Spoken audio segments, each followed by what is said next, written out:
Yo, yo, what up, everybody? Sha-Money is back at it like the crack addicts in the 80s. So I'm back on it. I'm fortunate enough to have my siblings, my brothers, Bryan and Mike, who are here with me.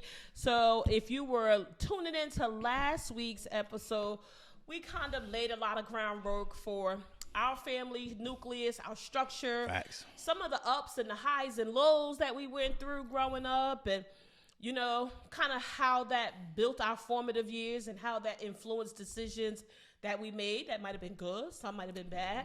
And, you know, what do we think about that now? We asked a few of you to write in for us, but again, you know, you could always write in. Don't wait until we post the show. We're open to feedback. You can hit us up at goinvocal@gmail.com. JMC, you are not the spelling bee king. And I would be remiss if I didn't shout out my two fellow co-hosts who were kind enough to oblige my request to do my taping alone. You're also going to see something coming from JMC and his family, a different perspective. And then we can't wait to see Republican Lou and his family. They might smack the shit out of him because, you know, he liable to say anything. Ain't no telling what Lou Bim going to say.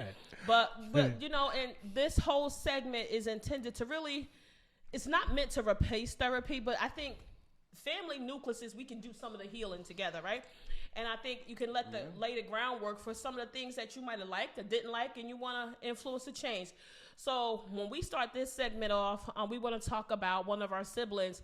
When we started the show, we mentioned on the previous episode that we are a clan of 5, and our youngest brother was murdered in the city of Newark, where we hail from. We may not live there now, but that's where our roots are from. And because we have talked about gun violence so much on this show, I see it fitting that I should also talk about my experience and our experience as a family with gun violence and the impact of it. Some of you know a couple weeks ago we had Brother Wazine here who talked about his experience with gun violence and what the outcomes are when you don't pass away. Shout out Wazine. Shout out Wazine. And thank you so much for sharing that. But also we want to share from our perspective what really this gun violence does to families. It tears families apart. Again, you fellas chime in because I don't want to write your own narrative. Mike, when we did the first segment, you remembered the dates. You're a little bit younger than me. So can you just share the dates of when we lost our brother? It was July 19th, 2007. That was literally the worst day of my life. Literally. I can agree with that. The worst day of my life. And it's crazy, right? Because we've lost our dads. Right. Dads, plural, right? We were fortunate. Yeah. We had two dads. We had two. Fuck y'all talking about. And it's strange enough, neither one of them went to home, but you know, we already beat that one to death. Nana. We lost grandparents. I had a best friend that died. But numerous friends. I have not, fingers crossed, I have not lost any dear friends. Yeah. I did. From a female perspective, I've lost male friends. I should be more specific. I've lost male friends. And you guys know I talked about a month ago, I went to 3 funerals in one day, and one of them was a really, really good friend. So I haven't lost any female friends, so I should be more specific with that. But I agree, losing a sibling is different. It's definitely different. It's like literally losing a right arm. And one of the things that I mentioned to my sister and my brother is when that happened, there was 3 different perspectives of that night. And they're completely different. One was for me was I was with my brother that night that he died. I had just left him. I hung out with him. And, you know, I left and got the phone call that he was on the ground dead. Secondly, my sister was the first one on the scene. So that's a different perspective. Yep. And then my brother, unfortunately, like he said in the last segment, he was incarcerated. So he wasn't even there. So that's a whole nother perspective. Like, you know, that's 3 different things. So now I beat myself to death because I felt like it was my fault. And I literally said I should have never left him. I should have stayed there, but we all know, you know, you can't control destiny. God's in control of that. God's in control. If the guy say, you know what, Abdullah, today I need you, he's gone. There's nothing you could do about it. But you know us. In my head, if I would have stayed, you think you could have changed the course? I know the course. Y'all seen Final Destination. Y'all seen it. I tried to change the course of death.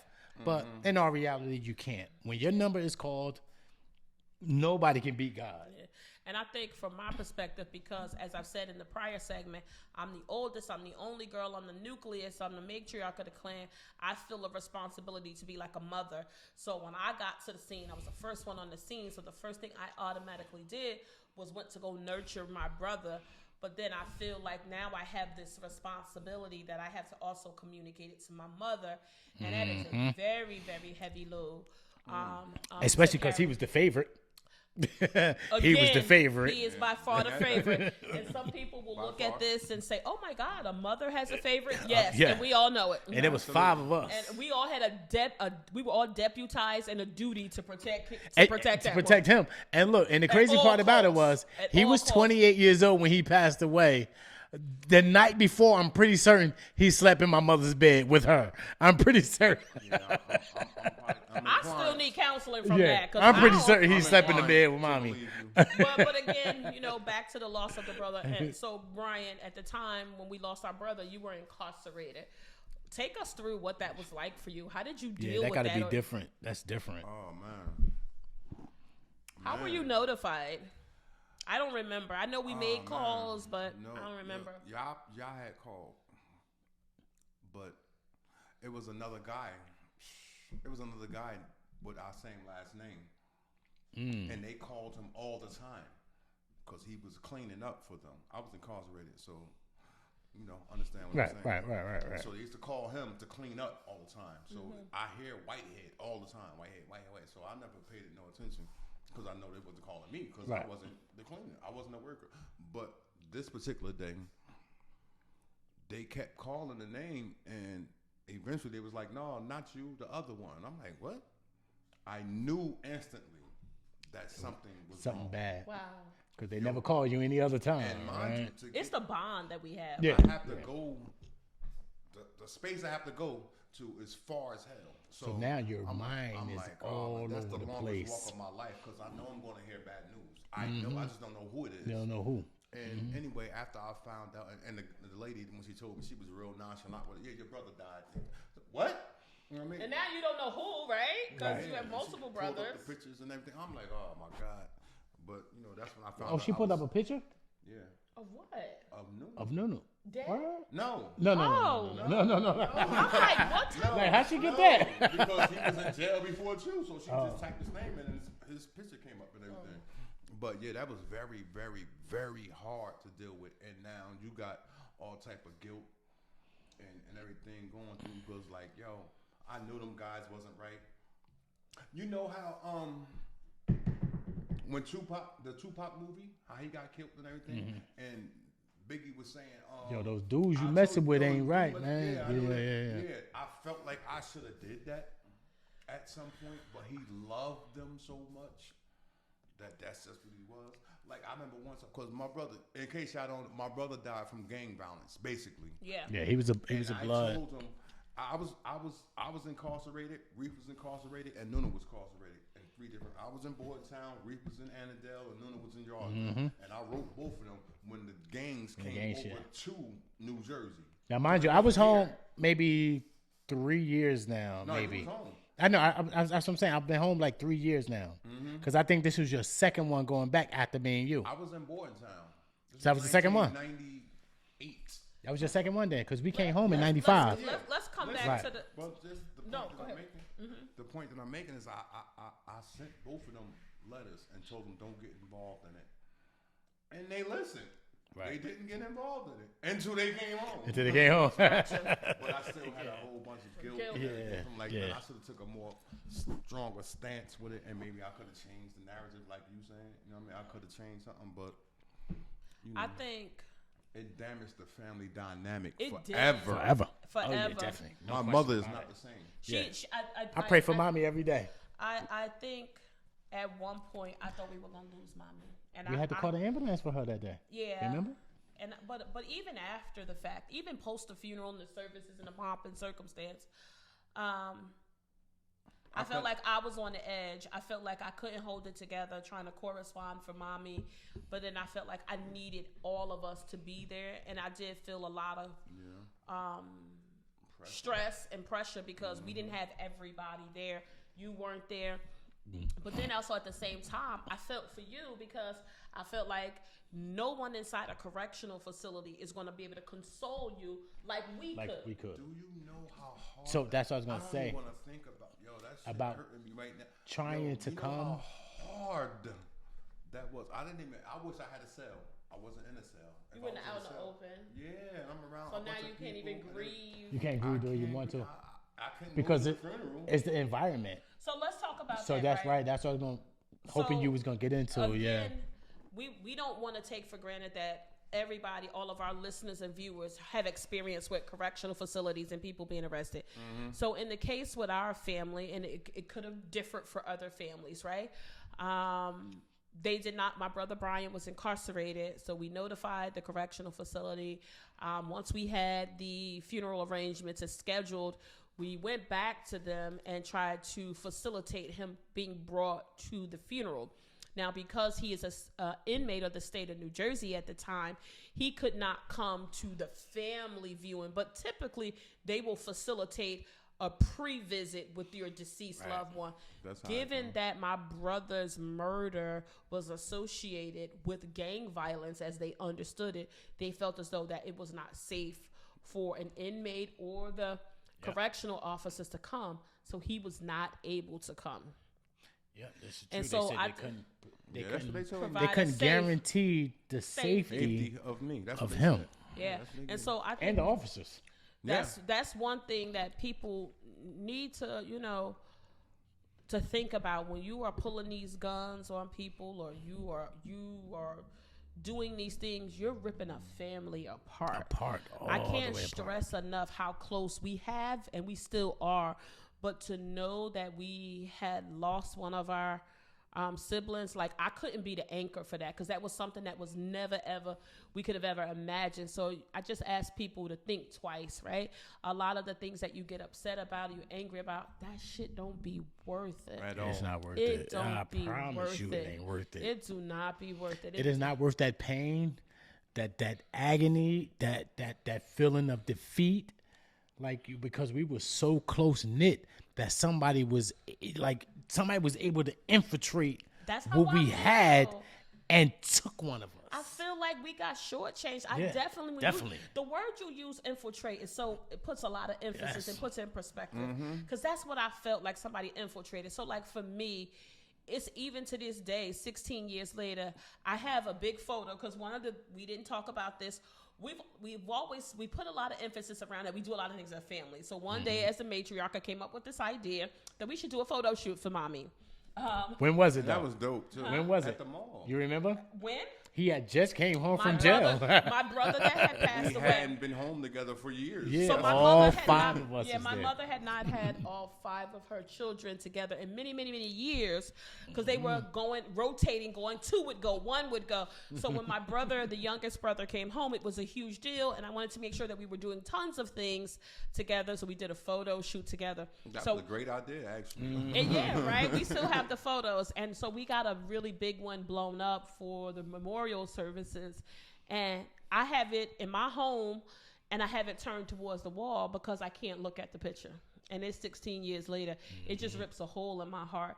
So how do you think, thinking about, mommy and how fond she was of our brother, what do you think her mental state is like that? Do you think she's put it out of her mind? Do you think there's more we could and should be doing to support her in that way? I know she finally, after many years, she went and got mental health and therapy services.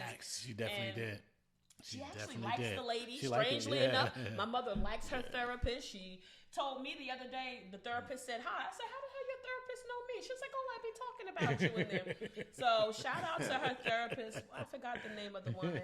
But initially, those services were not something that mommy was even open to doing. But do you think that there is more that we could be doing or should be doing to support her, to help, or Is it not our responsibility? It's not. Do you feel like, and that's fine either way. I'm not trying to guide it. Do you feel like it's not our job to fill that hole? You know, we still here, so focus on us. What are your thoughts? I think it is our job. Go ahead, Mike. No, well, I was going to say, I just think it is our job, you know, to help her get through that because, like you said, as a unit, as a family, we understood the relationship that they had. Mm-hmm. We understood that. Probably didn't like it because we all wanted to be number one. A little bit jealousy? A little bit, of course. Absolutely. I don't think that nigga ever got a whooping. I can't get away with this. How you gonna get away with this? Yo, that nigga used to always say, it wasn't me, it was him. And then, boom, that's your ass. But anyway, I think we played a part in you know, the healing process for her. I think we're doing exactly what we're supposed to be doing. I do too. That's what I feel. I'm proud of the work that we do. I'm proud of how we dote on mommy, how we take really good care of her. And she's stinking spoiled, and it makes me fucking sick. Yeah, she definitely she spoiled. overdoes it. Yeah, she overdoes it. She throws temper Overdo it. tantrums. She tries to play us against one another, and then she giggles. tries. We talked about this That on shit don't work Friday for me, night. Yeah. She get the two of us all the Oh time. yeah, she definitely get us. She gets Yeah, us Try it. But I ain't- she get us. And you know, I know we talked about our brother passing, and that's a very heavy topic, but I think I want to lighten that up a little bit. So We celebrate them. we definitely celebrate. Definitely we celebrate are together, and it took me a long time to go to the cemetery. Yeah, she Mike wouldn't even is- go to the cemetery. Mike is usually Yeah, in she charge couldn't of do it. that. Me, I know my way. I get right to it. Boom, boom, boom. Go They straight have to the this plot. money in the ground. Right. They got a whole system. Yeah, it's a whole But thing going I on. am proud to say that I did do it this time because Mike was committed to work, so I did it. Right, right. But one of the things with the void being left of my brother, the number one spot is open. Yeah. And so But wait a for the minute. Hold up. Wait. So for the last decade, and I know some people gonna think our humor is terrible, but that's one thing I think we all have in common as whiteheads. We have a crazy ass sense of humor. And if for those of you who know I me, already you know know where she going, y'all. I she know. knows, I already know. you know that my sense of humor is funny, but if you ever see us as a unit together, You're gonna brace have a ball. yourself. Crazy. Brace You're gonna have a yourself. ball. Strap in.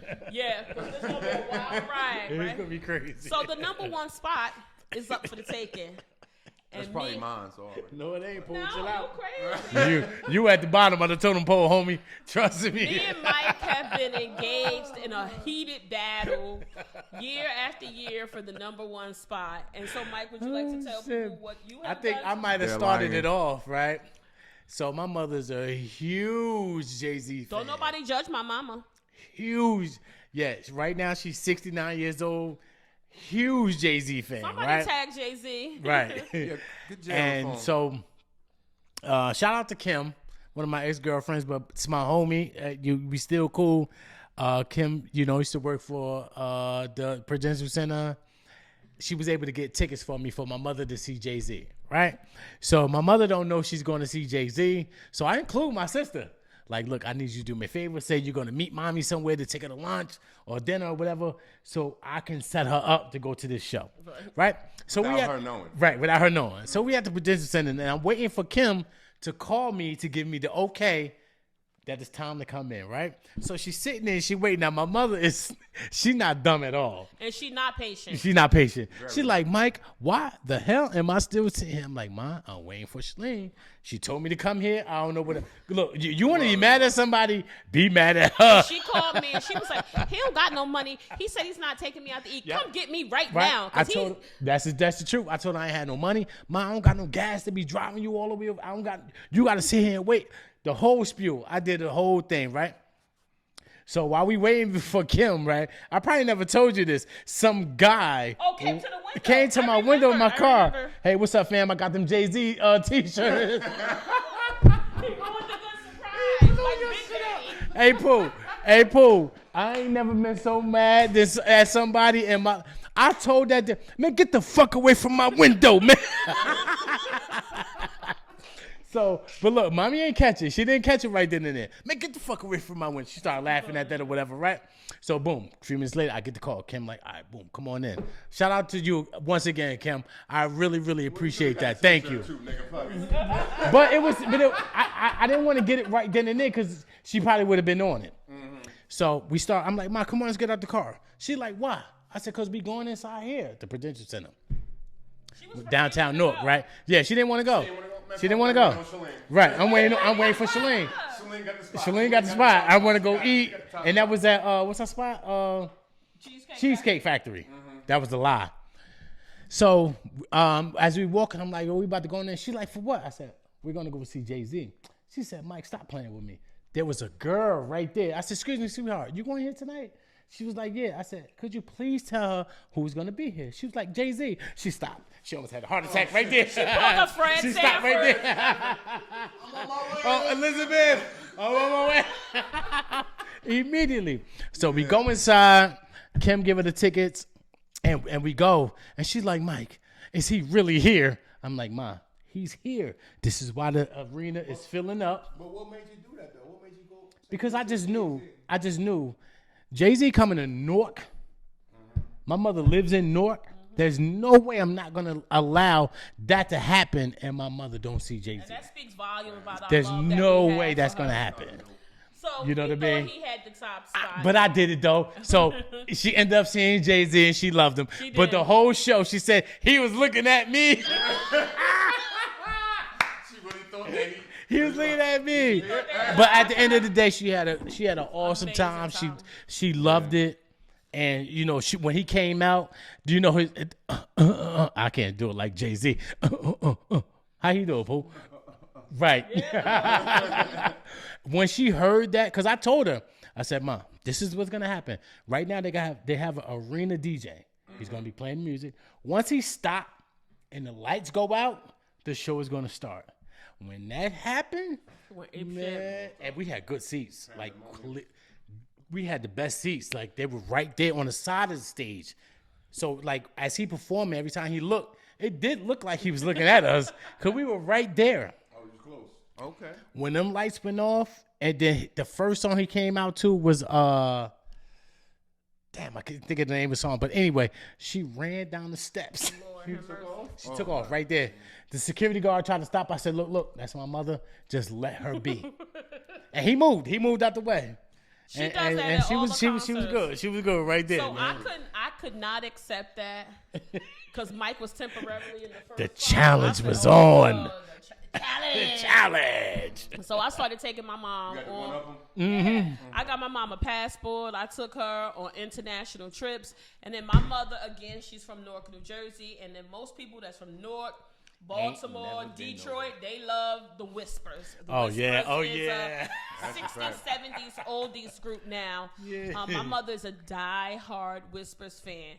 So we told my mother we were taking her for a makeover to get her hair and makeup. And so she ain't into all that fuss with the makeup. So she was like, "I'm not really going to do that." I'm like, "Mom, we're going to take you on a TV show." Blah, blah. She's like, "I don't want to go on a TV show. You better not be getting me up there to embarrass me." So she said, "Well, why are we going downtown Newark for a TV show?" I said, "Because they're hosting it at the Symphony Hall." When we got there and my mother saw that marquee with Just the on the Whispers, marquee, right? It said the name up there. she became a groupie. I called my brother. Yeah. I said, I'm not dealing with this. Come get her. This is crazy. My I'm mother. not taking her nowhere. My mother can be a little tough. She was talking to strangers. When I looked up, my mother was dancing in the aisle with a man. I was like, "Mommy, that's a stranger." They was doing the hustle. I called my brother. I said, "You come down here. Better get come mama." down here and get her. She's loose with the goose. I don't know what's going on. She's grinding in the aisles and saying things, and her eyes are looking glassy. I'm concerned. So, but we have always constantly been going back and forth. And now we got Pooh all up in it. Pooh say he don't give in, but he be giving in. Yeah, on a low. And On I the do low. appreciate I took that. her Aunt Carol after that though to a Whisper show at the Symphony Hall. I took her Aunt Carol after that. Yeah. But I do appreciate. Because Stephanie Mills was there. Oh, Aunt Carol. Aunt Carol, she loves Stephanie Mills. She come outside. I do appreciate that, how we collectively curate, experiences for our mother.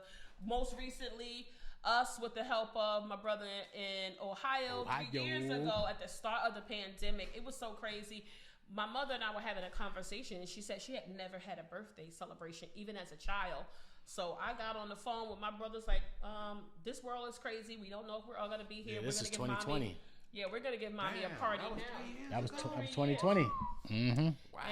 And at my place, we were limited with COVID, so we didn't want to bring too many people, but we got a good 65, 70 people. It was a nice amount of All-white people. event for my mother. And one thing that speaks volumes about mommy, people love her.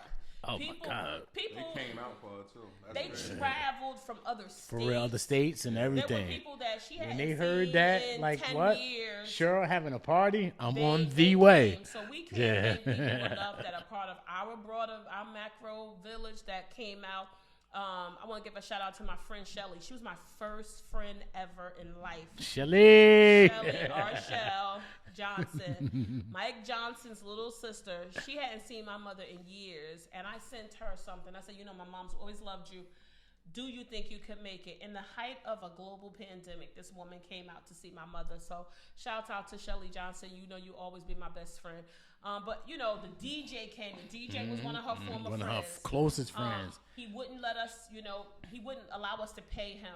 Everybody just turned out for my mother. And Cheryl's Cash App was popping that day. Yancey came out. Yancey's a celebrity. Big up to Yancey. Yeah, Yancey. I've invited him to my house 100 times. He would not come, right? He didn't come to any of my events, but when I said it was for my mother, he came. So that speaks volumes. So my mom definitely has an impact. So I want to go back to something that we started off. So how do you think our sibling nucleus is? So like I think I'm the matriarch. I think I'm facts. One. That's Y'all facts. agree? That's facts. I Y'all agree. think I do too much? A little bit. Why? Sit your ass down somewhere. A little bit. Let me do a little something because I'm the next oldest.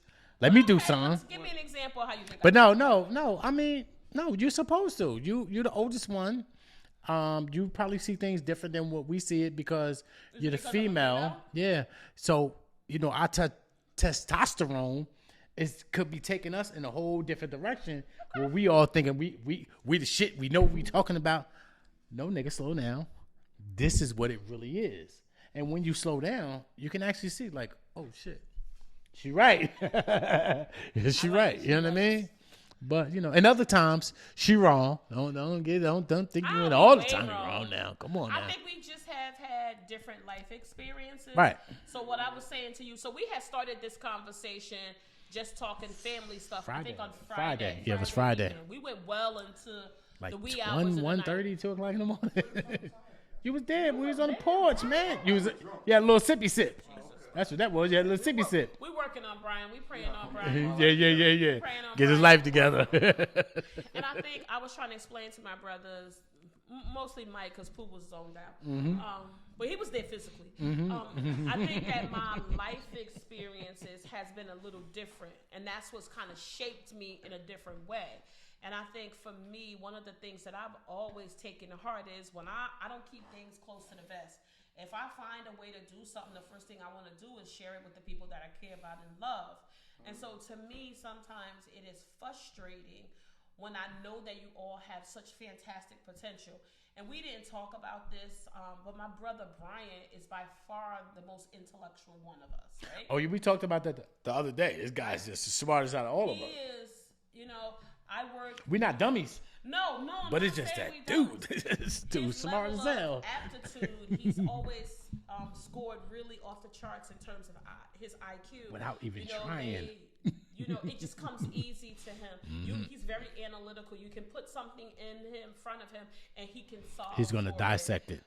He always went to like gifted and talented programs, and that's one of the things I wish mommy had more financial resources because she could have propelled his education a lot farther, which could have then changed some of the decisions he might have made. But in that, not to cut you off really quick, we ain't got to dive into it.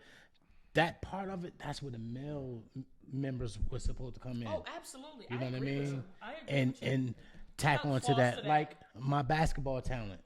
I never had nobody tell me that I could make it to the NBA. Never. Yeah. Yeah. But once I would have made it, I would have told Nunu that he was good enough to make it. Right. You know what I mean? But I just want to throw that in real quick, though. So you know what I mean? It's fair game.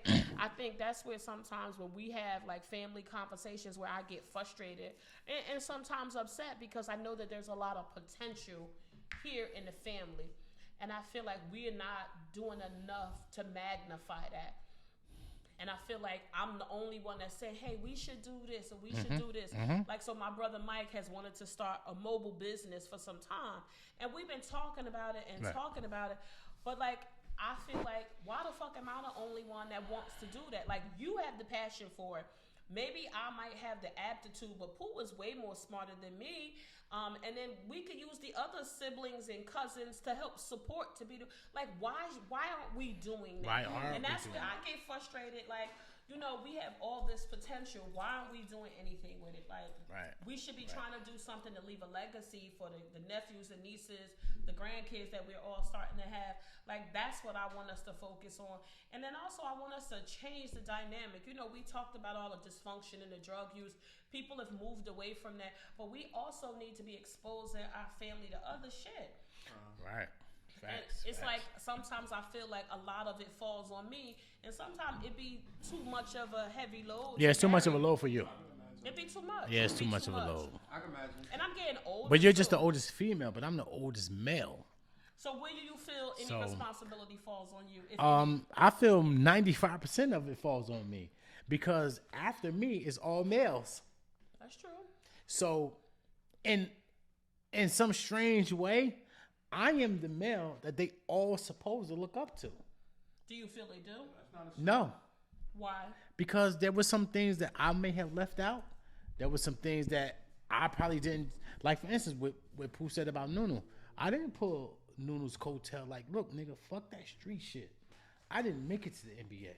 You can. You're just as good as me. I didn't pull him. So, you know what pulled him? The gang shit. The gang shit pulled him. That was more valuable to him than me telling him he could be a superstar celebrity on TV somewhere, making hundreds and thousands, millions of dollars. And it's crazy because our younger brother, he liked all sports. Golf, baseball. That dude was phenomenal with that. He loved all of that. He definitely phenomenal. He would argue about me and him teams. used to argue. Number one, like what you wrote in the obituary. He's a Phoenix Suns fan. I'm a Laker fan. Hey, get a good look. Laker fan. All right. But we're in the same division. You know what I mean? We're in that Pacific division. So we used to battle all the time about the Suns and the Lakers, which we may run into them. But no, if you somewhere, no. We digress. Jesus. But anyway, but this is what we used to go through. And I feel like I'm part responsible that I didn't pull him. And even if he didn't play the sports, his knowledge for sports. Period, was phenomenal. I could have told him to take the broadcasting route. Yeah, that's true. He knew that shit. You know what I mean? But I know somebody whose son is an ESPN broadcaster. That's dope. Shout out to Chrissy. That's dope. And you know what I mean? But because I didn't have that person to pull me, and this is the crazy thing that I probably never told neither one of y'all. Up until I probably was like, this ain't about no sex puppets and shit like that, because I ain't really. Shh. You put my business in the street. Hey, Pooh, you ain't know about this. You was too young, but anyway. Nah, real shit I really thought this is real shit. I thought that people that were in the NBA were already rich. I really thought that. What you mean? I thought that they were already rich. This is how they ended up on TV. Not that their work got their work got them. Nobody never told me, like, no, nigga, they worked. They practiced. They went to high school. They played. They were state champions. They went to college. They became fucking college champions. So you thought that because they was in the NBA, it was rich? They were already rich. So Before I knew they got there? Yes. Oh, you was a stupid nigga. But that's true. But because I never had nobody to tell me. Not stupid. You wasn't informed. I wasn't informed. Yeah. Had nobody to tell me. But once I gained that knowledge, I didn't pass that shit to Nunu. That was a misstep. I That was got a you. misstep. I see you. You know what I mean? So, I fought myself sometimes for him taking the street route. And plus, because we took the street route, how you gonna tell him not to? I'm gonna tell him not to. It makes you seem like you. But see, I think that's know. a misnomer. It is. It really is. Who's more qualified to tell you than somebody who ain't than somebody who drink that drink? Alcoholic. Exactly. But we don't take that. But we don't take it like that. Yeah. Yeah, get your drunk ass. Get your drunk ass out of here. Fuck out of here. Bottoms up. Crackhead. Whatever the situation. Like, but who's more qualified to give you information than a motherfucker that already obtained it? I still remember this shit like it was yesterday. Once he got older, the day that me and him played one-on-one, me and Nuno, my youngest brother who passed away, bruh, when I tell you no homo, that nigga was in my ass. Pause. Bruh, he was on me every little crossover, fadeaway. He was right there. I beat him, but that probably was the hardest one-on-one game I have ever played in my life. That one, you ain't never beat me, bro. You got the game twisted.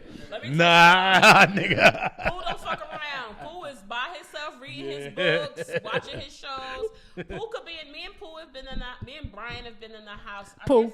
But listen, we started off not exposing his name, and he made it clear he didn't want to. Pooh from North. Yeah. We've been in the house together, and he'd be on one chair, and this is as adults. We're on the next chair, and nobody's talking. Nobody's talking. I'll say, Bryan. Introvert. Bryan, you want to eat? Bryan, you want to get something to drink? Bro, he could sit in front of the TV for just hours. As content. And I'm telling you, if I ever made it to Jeopardy and they say you got to phone a friend, I know who I'm calling. You call Pooh. I'm calling him. Yeah, there's no question about it. He has so much information in his head. So, like, okay, let's talk about fast forwards, like our family life now. You know, do you think we spend enough time together? How do you feel about the time we spend together? You think we should be doing more, less? You're not into it? You think, this corny shit my sister's making up? I just got one thing. More outings. That's it. But, I'm done. So let's let Pooh say something, and then I'm gonna come back to that. No, I don't. Shit, we could definitely do more. As far as on my end, shit, I haven't spent a lot of time with my family throughout the years because I was running the streets. So I try to make it to every. Try to make it to everything, and he say that too. He does. He say it. He definitely say it. I don't care. I'm coming. Do you enjoy I'm gonna yourself? be quiet. Of course, you know that. What about when you did? Tell people about your karaoke you did. Oh, I love karaoke. Tore it I down. never did that shit in Yo, my he life. tore it down. Never, ever did karaoke. Who was singing like a in my mother? life. I love that He shit. sung a love song. Everybody in the room was That shit was like, Rick James. I'm Fire and Desire. but no, he sang another one. Oh, there was one after that. Oh yeah. Matter of fact, yeah, he did He do a got a couple. whole inventory. Yeah, he got busy. Too much, but, He got busy. He got busy. I broke my phone. Hey yo, karaoke champions out there, y'all want no smoke with Big Pooh from North. Just letting you know Who that. don't play with the karaoke? No, I don't know what made me want to do it, but I What said type of other things would you like to see us do as a family? As a unit? I don't know. I mean, any outings is good with me. I don't care. As long as we together, we gonna turn it out. We do have fun. We got to get him on the flight. Well, we got Yeah, we got to get him on the flight. He I'm ain't never working been on the flight yet. I'm trying to get my shit together. Okay. I told him just to get his excuse my language, dick out the dirt. Take a short flight, the shortest flight you could possibly take, just so he could know what it feels like to be in the air. From here to Philly. Well, they don't have no flight. They don't have no flight to Philly, cause that's too close. But it take them up. It take a good 20 minutes, 25 minutes to get to the actual altitude where they should be. You'll be in Philly already. Right, cool. So they ain't got no flight for that. They don't got no flights for that. Yeah, you just have to break the ice. And Yeah, if you break the ice. I'm not scared though. Like Mike and I'm Mommy. really not scared no more. Though. Okay, Yeah, like you Mike gotta and do it Mommy, when one they time. went on their first flights, like the initial thing, Mike was super excited. Mommy was Yeah, paranoid. I was But I excited. think once you get up there, you're fine. Yeah, you're fine. I'm not scared of it no more. Look, I told you before, I accepted it. Once I promise you, the stewardesses and all of that, they be right there as you boarding. Hi, welcome aboard. And they give you a little the alcohol things Oh yeah. to wipe off your seats and stuff. I accepted it at that point. That's the type of person I am. Whatever happens, It's gonna happen. It's up to God got it now. Absolutely. I'm here.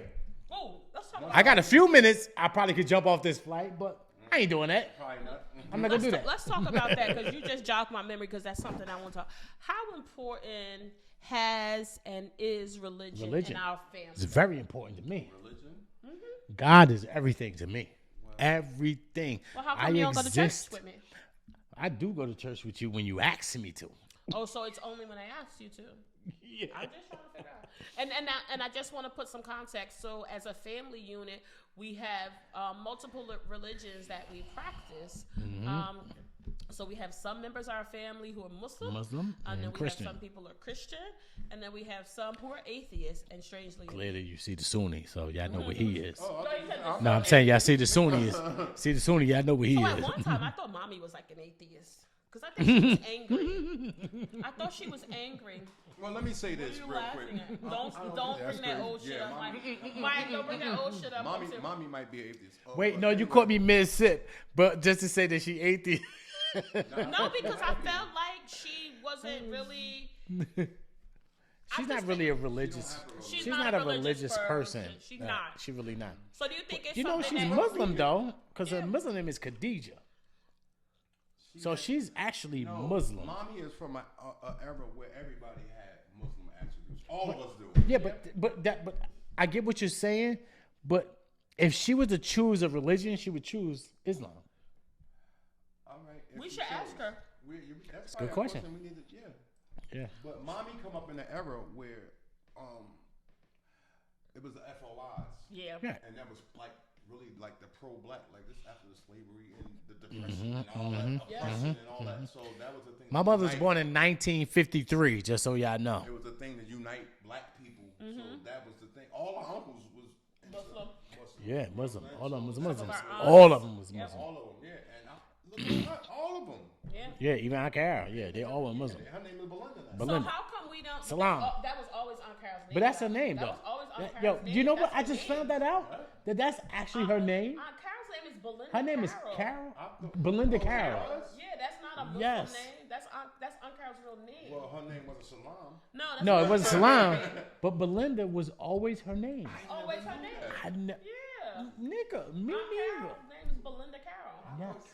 Okay, cool. Shit She coming jumped out. Yeah. Family skeletons.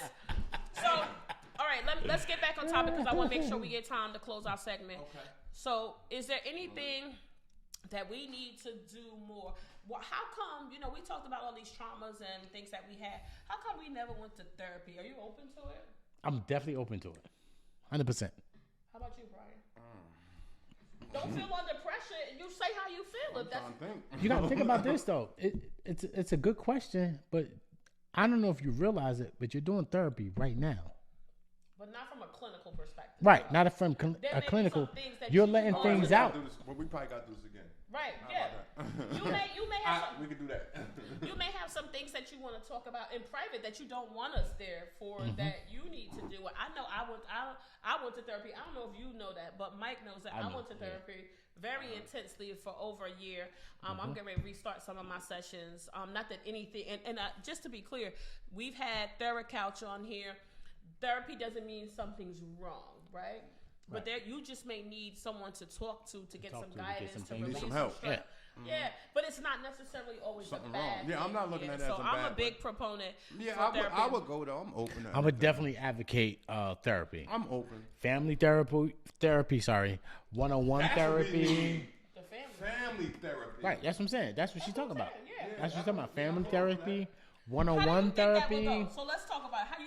Sure, first of all, mommy is gonna be a talk some struggle. shit. It's gonna be a struggle getting her there. Even But though she got her own therapist that she talks to about the thing with it's still Nunu. gonna be an issue. But, yeah, But some I family think therapy, we sure need gonna be to, like, though. you motherfuckers. Yeah, you know, I keep coming. It'll be interesting to see. So let's think about Yeah, that. yeah. Guys, I'm gonna come back to you. We're gonna present this to our mother. We're not gonna just Right. throw Ain't it gonna out jump out there. the window right now. But we'll 'Cause see we gonna get a how whooping. our moms, because my mom will lay hands. We'll see how our mother responds to that. But I think it could be a good thing for us, as a family, as we continue to grow. Closing thoughts on family, how important it is. What would you say to our family members who may watch this? Because I'm going to send this to everybody. What you say to them? I think family is very key to the growth and development of your family that you create. Talk that science, Brian. And you need to instill that into your peoples so that y'all can grow. That's how I feel. That's basically what I Well would say. said. Well That's said. basically what I would say. Family is everything. Because when you don't have nothing else in the world, the one thing you should always have is family. Exactly. When the world shuts the doors on you, the door to family should always be open. He said that with emphasis. All right now, man. Always be open. Okay. And I take that to heart because my door, my hypothetical door, is always open. It's always Mike open. is a very friendly guy. Very, very friendly. Like I would make that clear. Sometimes, I know certain family members that won't want to get along and all that. And I'm like, no, that's not the way it should go. This is your X, Y, and Z, and you that X, Y, and y'all should be. I do it all the time. Yeah, that's a fact, though. All the time.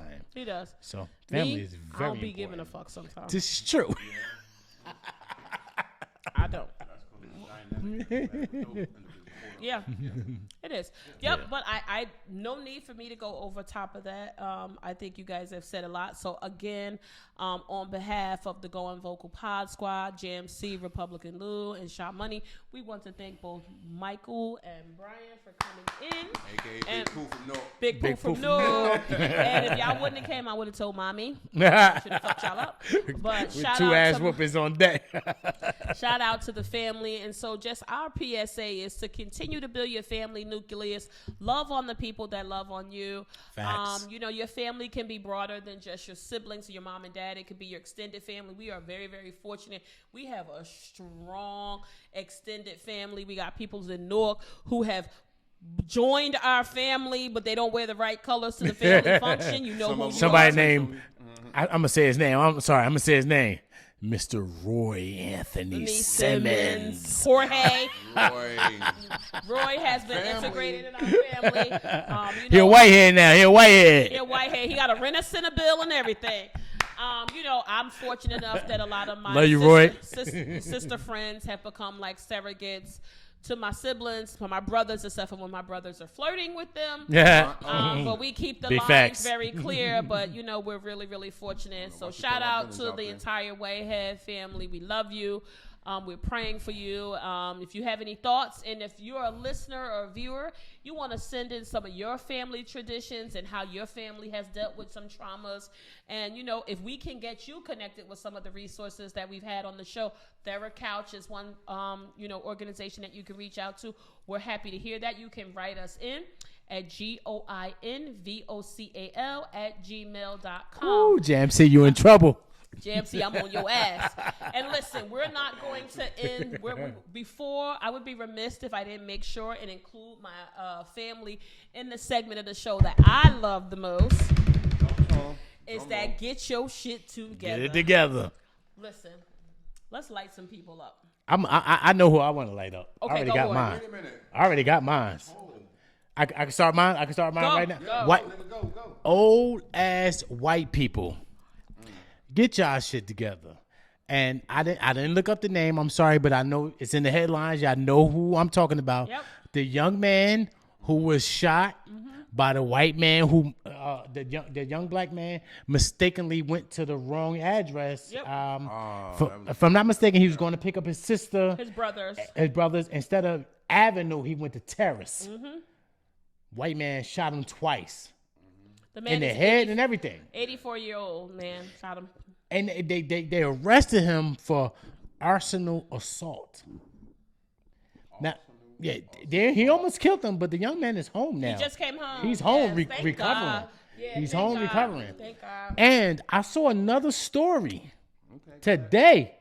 There was a This young happened in female. Kansas City. If people don't know, it happened in But Kansas that City. happened in Kansas City. This one happened in New York.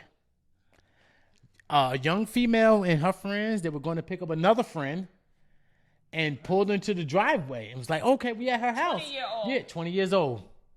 And I'm so sorry, I can't think of the name because, like I said, I got a little drink. Y'all can Google it. And he came to his door, saw them in the driveway, and just started shooting into the car and killed her. Yeah. And she was a white female. She was a white female. She was 20 years old. They were in a rural area where there was no cell phone reception, so the GPS wasn't working right or whatever. Really? They drove 50 miles to the hospital, bro. Jesus. 50 miles? 50 Listen, miles. On behalf of the Going Vocal and my family, our hearts. All go white out people, to- get y'all shit together. Just get it together, man. Our hearts go out to those families that have been impacted by that gun violence, and that's why we need to have more gun control. But Brian, I'm gonna allude to you if you have a get your shit together. I definitely don't have one. Okay.